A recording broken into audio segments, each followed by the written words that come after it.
ಇಟ್ಟಂಗಿ ಬಟ್ಟಿಗಳಿಂದ ಕಲುಷಿತ ವಾತಾವರಣ ನಿರ್ಮಾಣ. ಕಲುಷಿತ ವಾತಾವರಣದಿಂದ ಆರೋಗ್ಯ, ಬೆಳೆಗಳ ಮೇಲೆ ದುಷ್ಪರಿಣಾಮ. ರೊಚ್ಚಿಗೆದ್ದ ರೈತರಿಂದ ಹೆದ್ದಾರಿ ತಡೆದು ಪ್ರತಿಭಟನೆ. ಬೆಳಗಾವಿ ರಾಯಚೂರು ಹೆದ್ದಾರಿ ತಡೆದು ಪ್ರತಿಭಟನೆ. ಇಟ್ಟಂಗಿ ಬಟ್ಟೆಗಳನ್ನು ಮುಚ್ಚಿಸುವಂತೆ ರೈತರ ಆಗ್ರಹ. ಗದ್ದನಕೇರಿ ಗ್ರಾಮದ ರೈತರಿಂದ ರಸ್ತೆ ತಡೆಯಿಂದ ರಸ್ತೆ ಸಂಚಾರಕ್ಕೆ ಅಸ್ತವ್ಯಸ್ತ. ಪೊಲೀಸರಿಂದ ಮಧ್ಯಸ್ಥಿಕೆಗೂ ಕೂಡ ಬಗ್ಗದ ರೈತರಿಂದ ರಸ್ತೆ ತಡೆ. ಟ್ರ್ಯಾಕ್ಟರ್ಗಳನ್ನ ಅಡ್ಡ ನಿಲ್ಲಿಸಿ ರಸ್ತೆ ಬಂದ್ ಮಾಡಿದ ರೈತರು.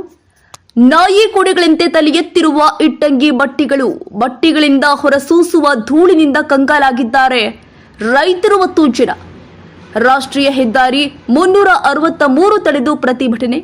ಕಳೆದ 2 ವರ್ಷಗಳಿಂದ ಮನವಿ ಮಾಡ್ತಾ ಇದ್ರು, ಡೋಂಟ್ ಕೇರ್. ಅಧಿಕಾರ ನಡೆಗೆ ಬೇಸತ್ತು ಹೋಗಿದ್ದಾರೆ ರೈತ ಬಾಂಧವರು.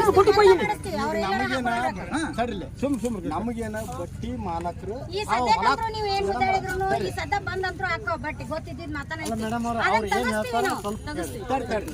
ಬಟ್ಟಿ ಮಾಲಕರು ಕಳ್ಸ್ರಿ. ಆ ಹೊಲ ಮಾಲಕರು 32 ಎಕರೆ ಏನ ಮಾಲಕರು ಅವ್ರನ್ನ ಕರೆಸ್ರಿ. ನಾವು ತಕೊಂಡ ಇನ್ ಮ್ಯಾಲಿಂತರ ನಾವ್ ಇಲ್ಲಿ ಮಣ್ಣು ಹಾಕೋದಲ್ಲ, ಬುದಿ ಹಾಕೋದಲ್ಲ ಅಂತೇಳಿ ನಮ್ಗೆ ಒಂದು ಇದನ್ನ ಬಾಂಡ್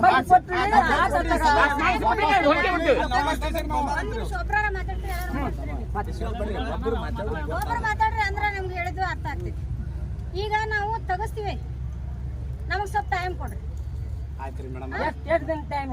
ಒಂದ್ ಸ್ವಲ್ಪ ಈ ಎಲೆಕ್ಷನ್ ಟೈಮ್ ಈಗ ಸಾಹೇಬ್ರು ಬಿಜಿ ಅದ, ಎಲ್ಲಾರು ಬಿಜಿ, ಯಾರು ನೋಡ್ ಆ ಕಡೆ ಬಿಜಿ ಇರ್ತೈತಿ.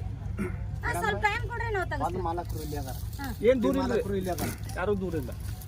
ಅವ್ರ ನಾವು ಈ ಸಲ ನಾವು ಬಂದ್ ಮಾಡ್ತೀವಿ. ನಮಗ ನೋಟಿಸ್ ಬಂದವ್ ತಹಸೀಲ್ದಾರ್ ಮೊನ್ನೆ ನೋಟಿಸ್ ಇಶ್ಯೂ ಮಾಡ್ಯಾರ. ಅವ್ರು ನಮ್ಮವ್ರು ಇಬ್ರು RIS ಇಬ್ರು ಬಂದಿದ್ವಿ.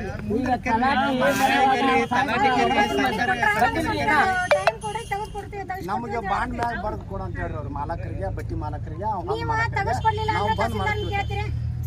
ತಹಸೀಲ್ದಾರ್ ಮ್ಯಾಗ, AC ಅವ್ರ ಮ್ಯಾಗ, DC ಅವ್ರ ಮ್ಯಾಗ ವಿಶ್ವಾಸ ಹೋಗ್ಬಿಟ್ಟೈತ್ರಿ. 8 ವರ್ಷ ಅಂತ ನಾವು